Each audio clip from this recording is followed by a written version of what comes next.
वाक्यकारं वररुचिं भाष्यकारं पतञ्जलिं पाणिनिं सूत्रकारं च प्रणतोऽस्मि मुनित्रयम्। सर्वेभ्यः नमः। शुद्धिकौमुदी वर्गे एतदस्ति 22तमं सत्रम्। पूर्वतने सत्रे वयं पन्थाह्वानशब्दविषये चिन्तनं कुर्वन्तः आस्म। पन्थाह्वानम् इति प्रयोगः असमीचीनः, स्पर्धाह्वानम् इति वक्तव्यम् इति निर्णयः श्रावितः आसीत्। अनन्तरं प्रसङ्गवशात् तत्र यः पथिशब्दः अस्ति, पथिन्निति नकारान्तः शब्दः इति चिन्तनं कृतम् आसीत्। तस्मात् कारणात् पथसञ्चलनम् इति प्रयोगः अपि न तथा शुद्धः इति उक्तम् आसीत्। पथिसञ्चलनम् इति वक्तव्यम् इत्यपि उक्तम् आसीत्। किन्तु पश्चात् परिशीलनेन केषुचित् कोशेषु पथः इति अकारान्तशब्दः अपि अस्ति। तस्मात् कारणात् पथसञ्चलनम् इति शब्दः अपि भवितुमर्हति। अकारान्तः पथशब्दः अपि अस्ति। वातः पथश्च मार्गश्च इति त्रिकाण्डकोशे एवम् उक्तमपि अस्ति। तस्मात् कारणात् पथः इति अकारान्तशब्दः अस्ति इति स्वीकुर्मः चेत् पथसञ्चलनम् इति प्रयोगस्तु भवितुमर्हति। किन्तु पन्थः इति शब्दस्तु नास्त्येव। पन्थः आह्वानं, पन्थाह्वानं स शब्दः अपि भवितुं नार्हति। तथैव अपेक्षितः अर्थः अपि न सिद्ध्यति। तस्मिन् अर्थे यदि इष्यते स्पर्धाह्वानम् इति शब्दस्य एव प्रयोगः करणीयः। अद्यतनं वाक्यं परिशीलयामः। अनन्तरम् अग्रिमं वाक्यमस्ति शुद्धिकौमुदी पुस्तके 82तमे पृष्ठे द्वितीयं वाक्यम् एतदस्ति। कार्यकर्तारः एव एतस्य कार्यस्य आशाज्योतिषः सन्ति। आशाज्योतिषः सन्ति। के सन्ति? कार्यकर्तारः सन्ति। कार्यकर्तारः पुरुषाः। एते कार्यकर्तारः आशाज्योतिषः सन्ति। तथा वाक्यप्रयोगः कृतः अस्ति। आशाज्योतिषः इति अस्थाने आशाज्योतिंषि इति प्रयोक्तव्यम्। ज्योतिः, ज्योतिषी, ज्योतिंषि, आशाज्योतिंषि इति प्रयोगः करणीयः। शब्दान्तरं वा। ज्योतिष्शब्दः सकारान्तः, नपुंसकलिङ्गः च। आशायाः ज्योतिंषि, आशाज्योतिंषि। षष्ठी तत्पुरुषसमासः अयम्। तत्पुरुषे उत्तरपदस्य प्राधान्यं भवति। उत्तरपदस्य यत् लिङ्गं तदेव लिङ्गं समस्तपदस्यापि। कार्यकर्तारः सन्तु नाम ते आशायाः ज्योतिंषि। ज्योतिष्शब्दः नपुंसकलिङ्गः, तस्य लिङ्गं तु नपुंसकं लिङ्गम् अस्ति। तस्मात् कारणात् आशाज्योतिंषि इति वक्तव्यम्। अतः आशाज्योतिंषि इति रूपम्। आशा ज्योतिः येषां ते इति यदि विग्रहः क्रियते बहुव्रीहि समासं कृत्वा आशा ज्योतिः येषां ते इति विग्रहे कृते सति आशा ज्योतिषः इति रूपं भवितुमर्हति, किन्तु सः अर्थः अत्र न अभिप्रेतः। अत्र यः अर्थः अभिप्रेतः अस्ति तम् अर्थम् अवगमयितुम् आशाज्योतींषि इति शब्दस्य एव प्रयोगः करणीयः। अग्रिमं वाक्यमस्ति, ऐषमे वर्षे महाकार्यक्रमः करिष्यते अस्माभिः। गते वर्षे महाकार्यक्रमः न कृतः, ततोपि पूर्वतने वर्षे महाकार्यक्रमः न कृतः, ऐषमे वर्षे करिष्यते इति वाक्यप्रयोगः श्रूयते। ऐषमे वर्षे इति असाधुः प्रयोगः। तर्हि साधुः प्रयोगः कः? किं वक्तव्यम् इति चेत् ऐषमः वर्षे, ऐषमः वर्षे इति प्रयोक्तव्यम्। किमर्थम् इति चेत् वर्तमानं वर्षं तदेव उच्यते ऐषमः इति, वर्तमानं वर्षम् इत्येव। तत्र इदमः इष् समसन् प्रत्ययश्च संवत्सरे इति वार्तिकम् अस्ति। तेन वार्तिकेन सद्यः परुत्परायैषम इत्यादि सूत्रस्य अनन्तरं समसन् प्रत्ययः इदं शब्दात्, इदं शब्दः अस्ति, तस्मात् समसन् प्रत्ययः भवति। समसन् प्रत्ययान्तं रूपं यद् भवति तत् अव्ययं भवति। अतः तस्य सप्तम्यादिषु रूपभेदः न भवति, अव्ययं। सर्वासु विभक्तिषु तस्य समानं रूपं भवति। प्रथमाविभक्तौ अपि ऐषमः इत्येव, द्वितीयविभक्तेः अर्थेपि सप्तमविभक्ति अर्थेपि ऐषमः इत्येव रूपं भवति। ऐषमः इति शब्दः विसर्गयुक्तः सन् अकारान्तभ्रमं जनयति।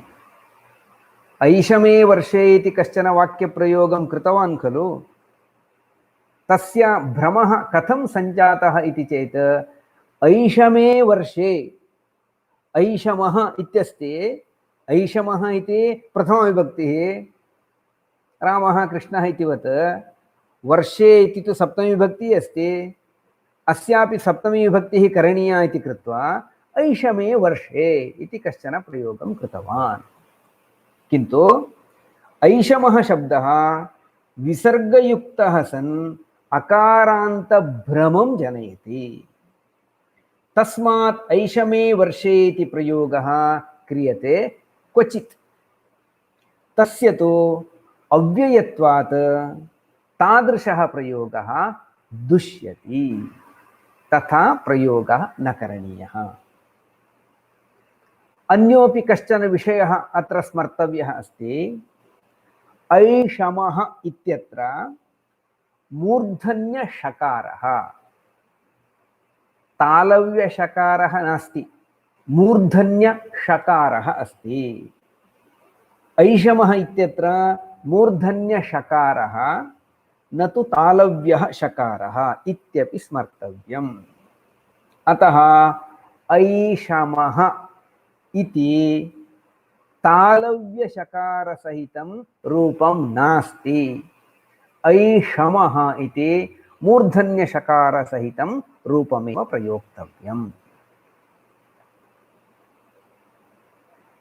इतः परं शुद्धिकौमुदी पुस्तके 83तमं पृष्ठं, तत्र प्रथमं वाक्यम् इदम् अस्ति। परेद्युः तेन नगरं प्रति गतं। कश्चन प्रवासार्थं गतवान् आसीत्।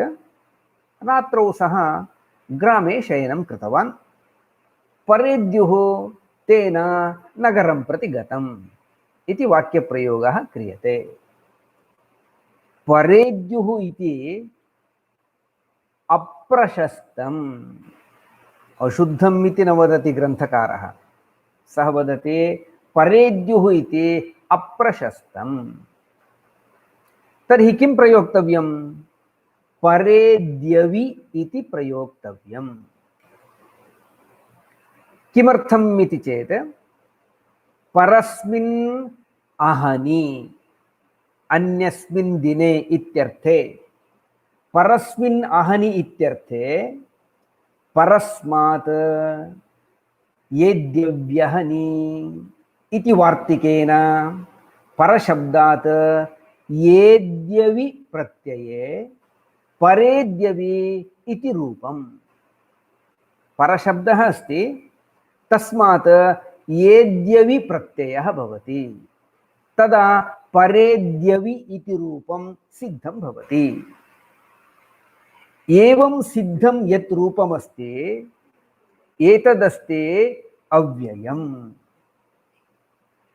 तर्हि किमर्थं परेद्यवि इति उच्यते इति चेत् अन्येद्युः, पूर्वेद्युः, उभयेद्युः इत्यादयः प्रयोगाः यथा सन्ति तथैव इति मत्वा परेद्युः इति प्रयोगः क्रियते। किन्तु अन्येद्युः, पूर्वेद्युः, उभयेद्युः इत्यादिषु येद्युस् प्रत्ययः, येद्युस् प्रत्ययः दृश्यते इति कृत्वा परेद्युः इत्यत्रापि तथैव येद्युस् प्रत्ययः इति केचन भावयन्ति। अतः एतदपि तथैव रूपं भवति, परेद्युः इति रूपं भवति इति चिन्तयन्ति। किन्तु परशब्दात् येद्युस् प्रत्ययः न विहितः, अपि तु येद्यवि प्रत्ययः विहितः अस्ति। विशेषतया येद्युस् न भवति, येद्यवि प्रत्ययः इति विशेषतया विहितः अस्ति। तस्मात् परेद्यवि इति रूपं सिद्धं भवति। अमुकः, पुरतः इत्यादिवत् परेद्युः इति अव्युत्पन्नः पृषोदरादिः वा साधुः इति वदन्ति केचन। व्याकरणे पृषोदरादिगणः इति कश्चन गणः अस्ति। तत्र बहवः अव्युत्पन्नाः शब्दाः स्थापिताः सन्ति। एषोऽपि तादृशः एव कश्चन शब्दः। अतः पृषोदरादिगणे अस्ति, भवितुमर्हति इति कारणतः परेद्युः इत्यपि साधुः इति केचन वदन्ति। परेद्युः इति मुग्धबोधव्याकरणात् साधु इति वदति शब्दकल्पद्रुमः। शब्दकल्पद्रुमः महान् कोशः अस्ति, प्रामाणिकः कोशः अस्ति। अतः तत्र स्पष्टतया लिखन्ति मुग्धबोधव्याकरणम् इति किञ्चन व्याकरणमस्ति। तन्मतानुसारेण परेद्युः इति शब्दः अपि साधुः इति। तस्मात् कारणात् परेद्युः इत्यपि प्रयोक्तुं शक्यते, किन्तु परेद्यवि इति कथनमेव प्रशस्ततरम्। अतः वयं तु विशेषतया परेद्यवि इत्येव कथयामः।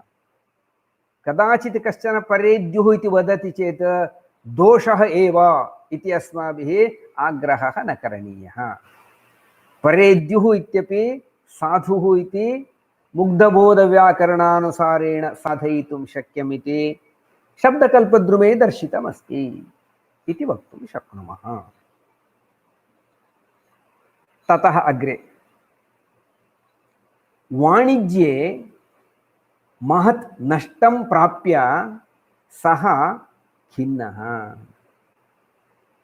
कश्चन वाणिज्यं कर्तुम् इष्टवान्, बहु मूलधनं सः तत्र विनियुक्तवान् अस्ति, किन्तु किं जातम् इति चेत् वाणिज्ये महत् नष्टं प्राप्तवान्। महत् नष्टं प्राप्य सः खिन्नः इति वाक्यप्रयोगः अस्ति। अत्र नष्टम् इति शब्दः अस्थाने। सः वाणिज्ये नष्टं प्राप्तवान् इति न वक्तव्यं, हानिं प्राप्तवान् इति हानिशब्दः प्रयोक्तव्यः। लाभः इत्यस्ति, तस्य विरुद्धशब्दरूपेण नष्टम् इति, लाभः नष्टम् इति अस्माकं भाषासु वयं वदेम, किन्तु संस्कृते तथा न भवति। लाभः इत्यस्य विरुद्धशब्दः भवति हानिः। अग्रे वदति ग्रन्थकारः, किमर्थं नष्टम् इति न वक्तव्यम् इति चेत् नष्टं नाम अदृश्यतां गतं। अदर्शने इति धातुः अस्ति, तस्मात् कारणात् नष्टं नाम अदृश्यतां गतम्। अदर्शनं यद् गतमस्ति तादृशं नष्टम्। प्रकृतवाक्ये अदृश्यतां गतस्य कस्यचित् पदार्थविशेषस्य प्रस्तावः न स्वीक्रियते। वाणिज्ये महत् नष्टं प्राप्य अस्मिन् वाक्ये अदृश्यतां गतस्य कस्यचित् विषयः न चिन्त्यते।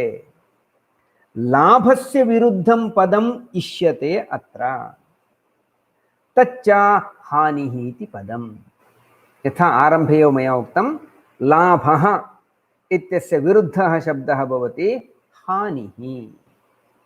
तस्मात् हानिशब्दस्य प्रयोगः एव उचितः। अतः सः वाणिज्ये महतीं हानिं प्राप्य खिन्नः जातः। एवं वाक्यप्रयोगः करणीयः। अग्रिमं वाक्यमस्ति, जातिपन्थभेदाः न भवेयुः समाजे। अस्माकं समाजे बहुविधाः भेदाः दृश्यन्ते। जातिकारणकः भेदः अस्ति, पन्थकारणकः भेदः अस्ति, राज्यकारणकः भेदः अस्ति इत्यादीनि वाक्यानि श्रूयन्ते। किन्तु अत्र अस्मिन् अर्थे पन्थशब्दस्य प्रयोगः न करणीयः। पन्थः इति तु अपशब्दः एव, पूर्वमपि उक्तमस्ति, पन्थाह्वानं न भवति इत्यत्र। पन्थः इति अपशब्दः।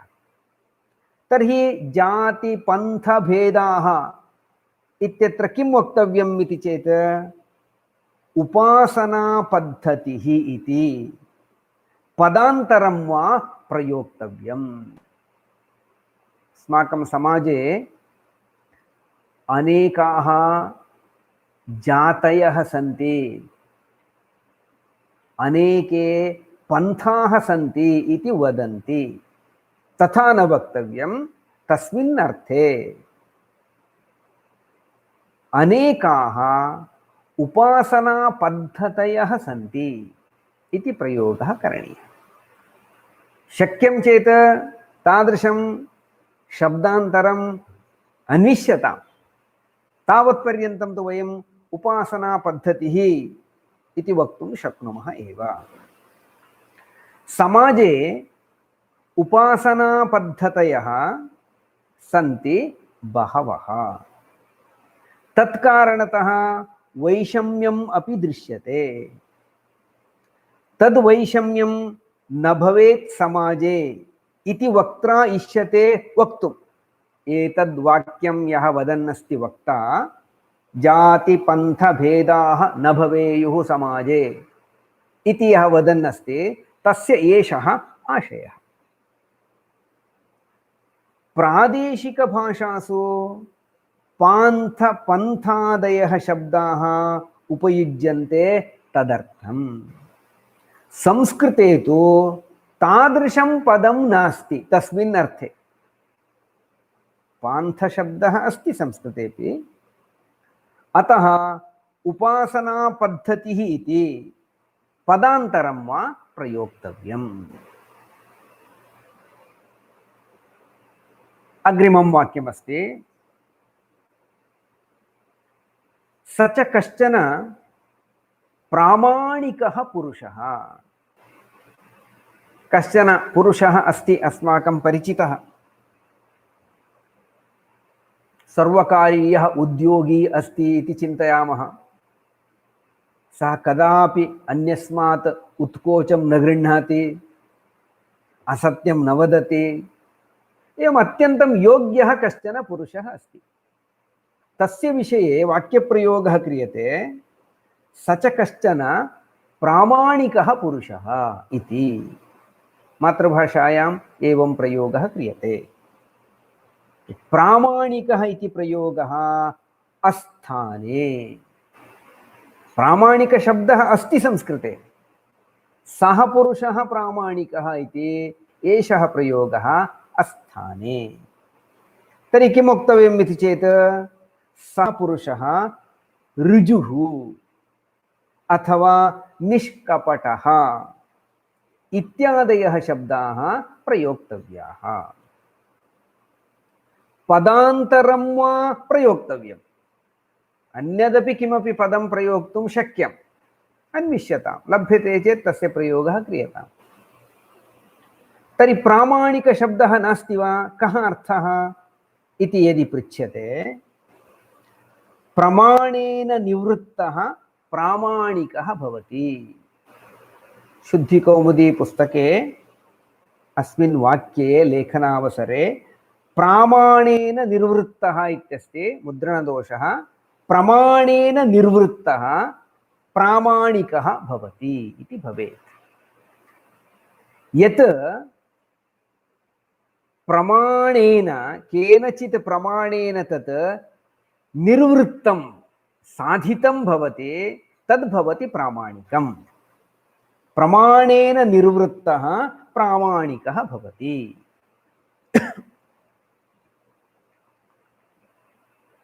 वाक्यप्रयोगेपि मध्ये मध्ये उच्यते, प्रामाणिकः प्रयोगः अस्ति वा? हेगडे महोदय सर्वान् पृच्छति, एवं प्रयोगः भवितुमर्हति इति वदति चेत् प्रामाणिकः प्रयोगः अस्ति वा इत्युक्ते प्रमाणपूर्वकं कश्चन तद् साधितवान् अस्ति। प्रमाणेन निर्वृत्तम् अस्ति चेत् तद् प्रामाणिकं भवितुमर्हति। प्रमाणसिद्धः, यथार्थानुभवकारणीभूतः इत्यादयः भवन्ति प्रामाणिकशब्दस्य अर्थाः। पूर्वोक्ते वाक्ये तु सः कश्चन प्रामाणिकः पुरुषः इत्यस्मिन् वाक्ये तु निष्कपटः, विश्वासार्हः, रुजित्वोपेतः इत्यादयः अर्थाः विवक्षिताः। सः अतीव सरलः अस्ति, कापट्यं न जानाति, सर्वत्रापि ऋजुव्यवहारं करोति, एवं वक्तुम् इष्टमस्ति। तदर्थं ऋजुः, निष्कपटः इत्यादयः शब्दाः प्रयोक्तव्याः। लोके यः कपटः सः न भवति प्रमाणम्। केषुचित् विषयेषु वयं किं वदामः, किमपि उक्त्वा अनन्तरं राजा प्रमाणम् इति नाटकेषु उच्यते। उचितस्य वाक्यस्य प्रयोगविषये जनार्दनः प्रमाणम् इति वयं वदामः। जनार्दनः अपि चारुदेवशास्त्रिणः प्रमाणम् इति वदति कदाचित्। एवं प्रमाणशब्दस्य प्रयोगः क्रियते। तो कपटः जनः प्रमाणं भवितुं नार्हति। लोके यः कपटः सः न भवति प्रमाणम्। यः निष्कपटः भवति तमेव प्रमाणत्वेन स्वीकरोति लोकः। निष्कपटः सः अस्ति, सः चेत् प्रमाणम् इति लोकः स्वीकरोति। तस्मात् निष्कपटः प्रामाणिकः भवति। यः निष्कपटः अस्ति सः प्रामाणिकः भवितुमर्हति। एवं प्रामाणिकपदस्य परम्परया निष्कपटः इत्यपि अर्थः इति वक्तुं शक्यम्। किञ्चित् कष्टेन साधनीयम् एतत्। यद्यपि प्रामाणिकः इति शब्दस्य प्रयोगः क्रियते, तस्य निष्कपटः इति अर्थः साधयितुं शक्यते। परम्परया सः अर्थः अस्ति इति यद्यपि साधयितुं शक्यं, तथापि प्रामाणिकपदं निष्कपटार्थमात्रमेव बोधयति इति न। प्रामाणिकशब्दस्य निष्कपटः इति एकः अर्थः इति न। तस्मात् कारणात् निष्कपटार्थे प्रामाणिकपदस्य प्रयोगः मा भवतु इति उच्यते अस्माभिः। तर्हि तस्मिन् अर्थे तु निष्कपटः, ऋजुः इत्यादीनां शब्दानां प्रयोगः एव श्रेयसे इति ग्रन्थकारस्य आशयः। अग्रिमं वाक्यमस्ति शुद्धिकौमुदी पुस्तके 84तमं पृष्ठम्। प्रान्तीयभाषाः सर्वाः संस्कृतेनैव पोषिताः। वयं वदामः अस्माकं प्रान्तः भिन्नः। कर्णाटकप्रान्तः अस्ति, महाराष्ट्रप्रान्तः अस्ति, उत्तरप्रदेशप्रान्तः अस्ति। तस्मिन् प्रान्ते काचित् भाषा भवति, सा च भाषा प्रान्तीयभाषा इति कथ्यते। प्रान्तीयभाषाः सर्वाः अपि संस्कृतेनैव पोषिताः इति वाक्यप्रयोगः कृतः अस्ति। तो ग्रन्थकारः वदति अस्मिन् अर्थे प्रादेशिकाः भाषाः, प्रादेशिक्यः भाषाः, समासः कृतः अस्ति प्रादेशिकभाषाः इति प्रयोगः औचित्यम् आवहति। किमर्थं? प्रान्तशब्दस्य कः अर्थः? प्रान्तशब्दः अस्ति संस्कृते। प्रकृष्टः अन्तः प्रान्तः इति उच्यते।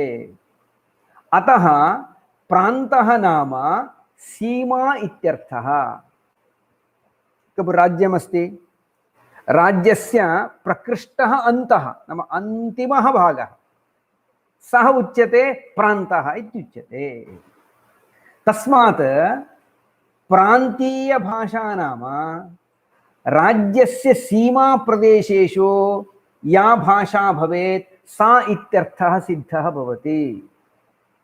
प्रान्तीयभाषा इति उच्यते चेत् राज्यस्य यः सीमाप्रदेशः अस्ति तत्र या भाषा उच्यते सा इति अर्थः सिद्धः भवति। स च अर्थः अत्र न विवक्षितः।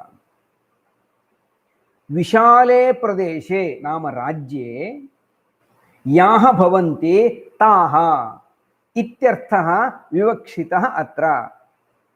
समग्रे अस्माकम् उत्तरप्रदेशे इति यः वक्तुमिच्छति आमूलाग्रं सर्वत्रापि समग्रे राज्ये इति सः वक्तुमिच्छति, किन्तु सः प्रान्ते इति वदति चेत् तस्य राज्यस्य सीमाभागे इति अर्थः सिद्धः भवति।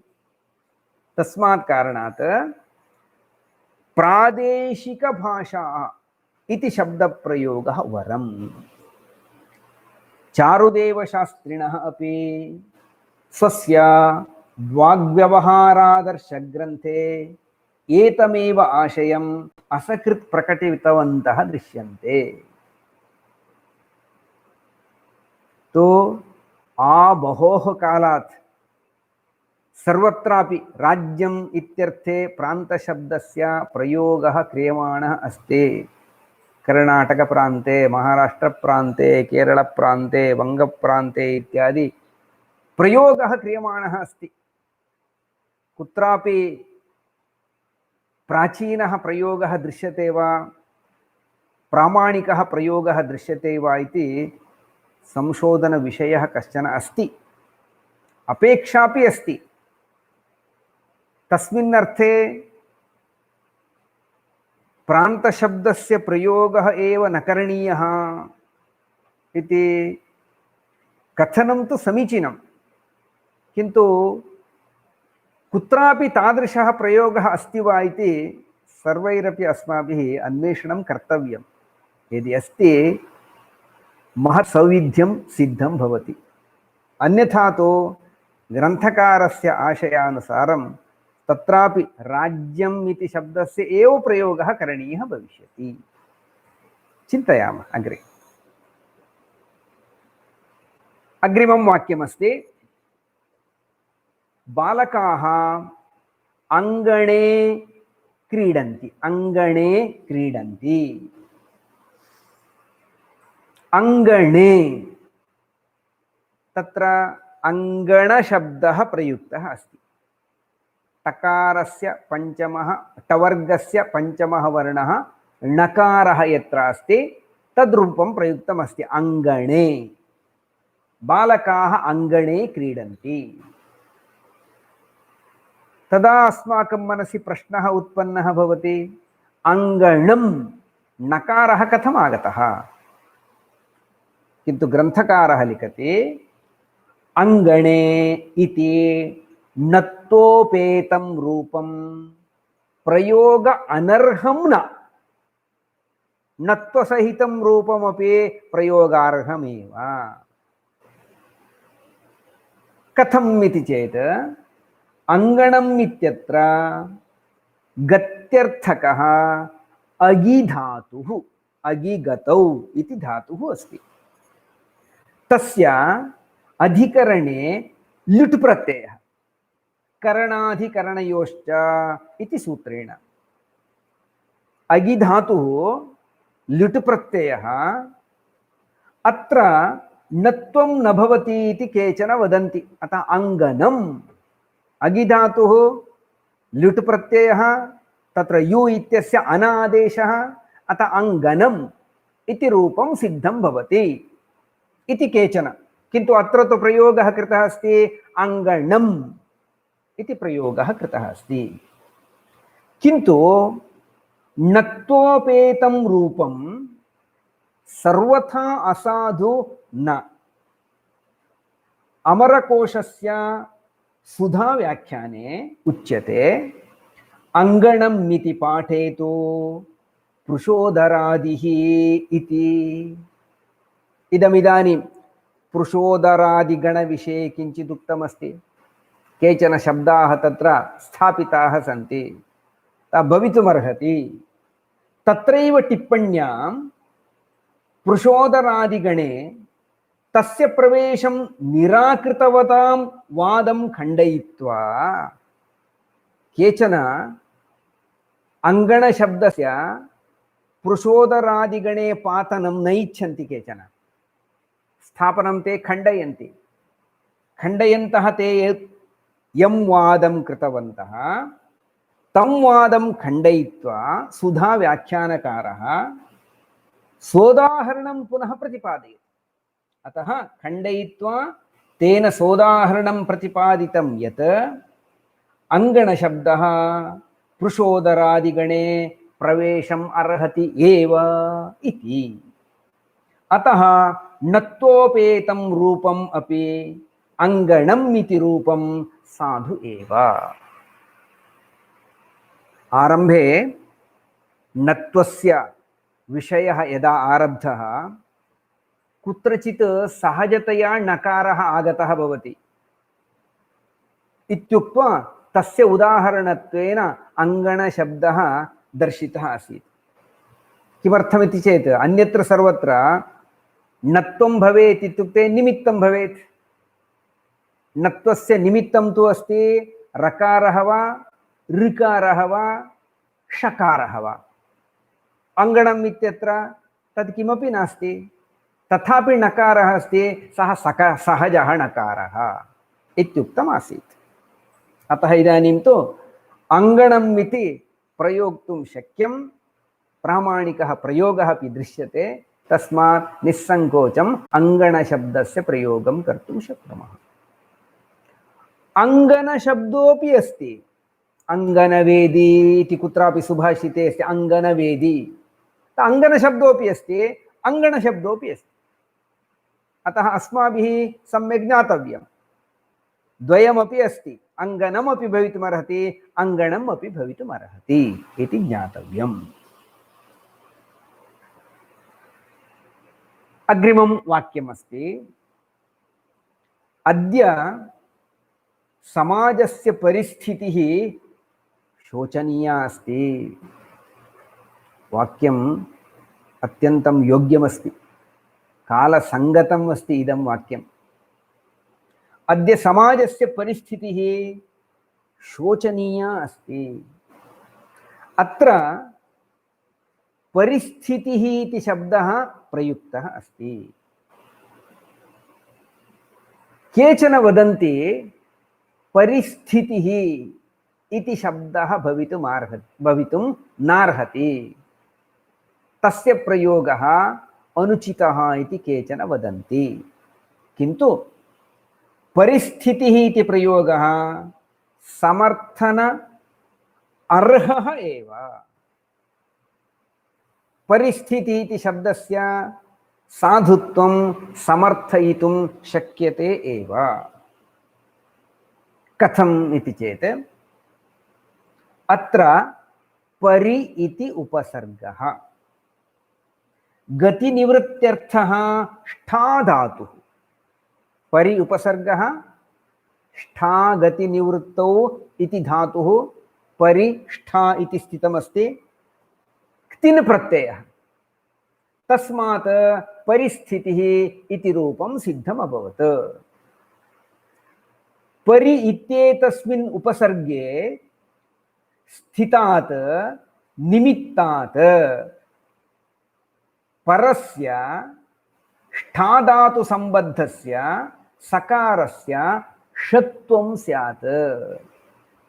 सकारस्य षत्वम् उच्यते कुत्रचित् उपसर्गात् शृणोति इति सूत्रेण। सकारस्य षत्वविधायकं सूत्रं तदस्ति। तस्मात् कारणात् परिस्थितिः, तत्र परि इति उपसर्गः, तत्र इ इति निमित्तं, तदनन्तरं यः सकारः अस्ति तस्य षकारः भवति चेत् परिस्थितिः इति रूपम्। शुद्धं रूपं किं? परिस्थितिः इति केचन वदन्ति। षत्वम् अत्र नित्यम् इत्यतः षत्वरहितं रूपम् असाधु इति केचन अभिप्रयन्ति। वयं तु परिस्थितिः इति वदामः, ते वदन्ति परिस्थितिः इति न वक्तव्यं, परिस्थितिः इति मूर्धन्यषकारोपेतं रूपमेव प्रयोक्तव्यम् इति केचन अभिप्रयन्ति।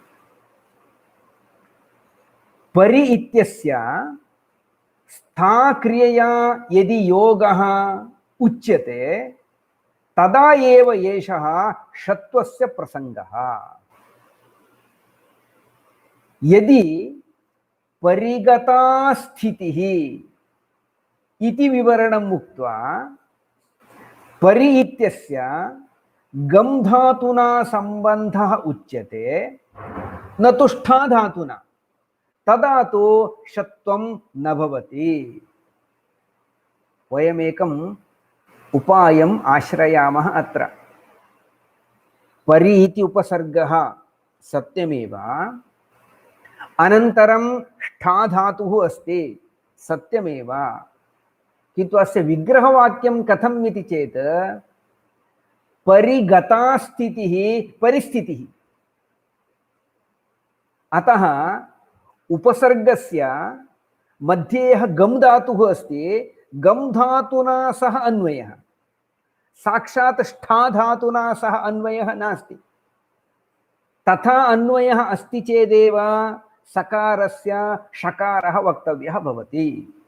अतः परिगता स्थितिः इति विवरणम् उक्त्वा परि इत्यस्य गम धातुना संबंधः उच्यते, न तु ष्ठा धातुना सह, तदा तु षत्वं न भवति।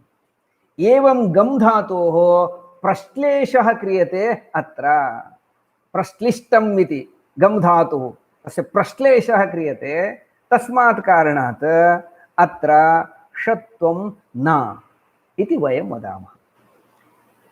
एवं प्रादेः धात्वन्तरे संबंधं कल्पयित्वा षत्वस्य निवारणं भाष्ये एव कृतं दृश्यते। भवान् तु इदानीम् उपायं कृत्वा परिस्थितिः इति शब्दस्य षत्वाभावेपि औचित्यं साधुत्वं सम्पादितवान् भवान्। कः भवते अनुमतिं दत्तवान्? प्रामाणिकः प्रयोगः अस्ति किम् इति प्रश्नः क्रियते चेत् एवं प्रादेः, प्र इत्यादीनाम् इत्यर्थः प्रादेः धात्वन्तरे सम्बन्धं कल्पयित्वा, अन्येन धातुना सह सम्बन्धं कल्पयित्वा षत्वस्य निवारणं भाष्ये एव कृतं दृश्यते, महाभाष्ये एव। निस्सेचकः अभिसावकीयति इत्यादौ उदाहरणानि अपि दर्शितानि सन्ति। यं प्रति क्रियायुक्ताः प्रादयः तं प्रति गत्युपसर्गसंज्ञकाः भवन्ति इति महाभाष्यकारः वदति। यत्क्रियायुक्ताः प्रादयः तं प्रत्येव गत्युपसर्गसंज्ञाः इति दुर्धियः इत्यत्र हल् संधि प्रकरणे। सो हल् संधि प्रकरणे एवं विस्तरेण किञ्चित् उक्तमस्ति। व्याकरणे अधिकं ज्ञानमस्ति चेत् तद् परिशीलयितुं शक्यते। ममापि अधिकं ज्ञानमस्ति, ज्ञानं नास्ति, तस्मात् कारणात् यदस्ति तदेव अहं पठितवान् अस्मि। परिस्थितिः इति शब्दः लोके बहुधा श्रूयते इत्यतः भाष्योक्तं क्रमम् अवलम्ब्य स्थितस्य गतिः चिन्तिता अत्र। प्रायः सर्वेषामपि भाषणे परिस्थिति शब्दः श्रूयते एव। वर्तमाना स्थितिः अत्यन्तं भयंकरी अस्ति, क्लेशदायिनी अस्ति, अस्यां परिस्थितौ किं करणीयम् इत्येव न ज्ञायते इत्येवं परिस्थिति शब्दस्य प्रयोगः बहूनां मुखेषु श्रूयते एव। अतः तस्य काचित् गतिः चिन्तनीया। परिस्थितिः इति परिष्कृत्य सर्वत्र कथनं न तथा सुकरं। तस्मात् कारणात् स्थितस्य काचित् गतिः चिन्तनीया। एतादृशी गतिः चिन्तिता व्याकरणशास्त्रे एव। महाभाष्ये एव तस्य उदाहरणं दर्शितम् अस्ति। तस्मात् कारणात् परिस्थितिः इति प्रयोगः न दोषाय इति वयं गृह्णीमः। अन्तिमम् एकं वाक्यं। फाल्गुणमासे महाशिवरात्रिपर्व भवति। फाल्गुणमासे, फाल्गुण मासे इति अपशब्दः। फाल्गुण टकारस्य पंचमवर्गः नकारः अस्ति, तदुपेतं रूपं फाल्गुणमासे एवं प्रयोगः दुष्यते। फाल्गुणमासे तवर्गस्य पंचमः वर्णः नकारः, फाल्गुणमासे इति प्रयोक्तव्यम्। फाल्गुणः इत्यत्र निष्पत्त्यर्थकः फलधातुः, फलनिष्पत्तौ इत्येव धातुः। उनन् प्रत्ययः तस्य, पुनः गुक् च, गुक् प्रत्ययः अपि भवति। स्वार्थे अण्, नत्वं प्रति रेफशकारौ निमित्तभूतौ निमित्तस्यैव अभावात् अत्र नत्वं न भवति। क्वचित् उक्तिः श्रूयते गगने फाल्गुने फेने नत्वमिच्छन्ति बर्बराः। एतादृशम् एकं वाक्यमस्ति।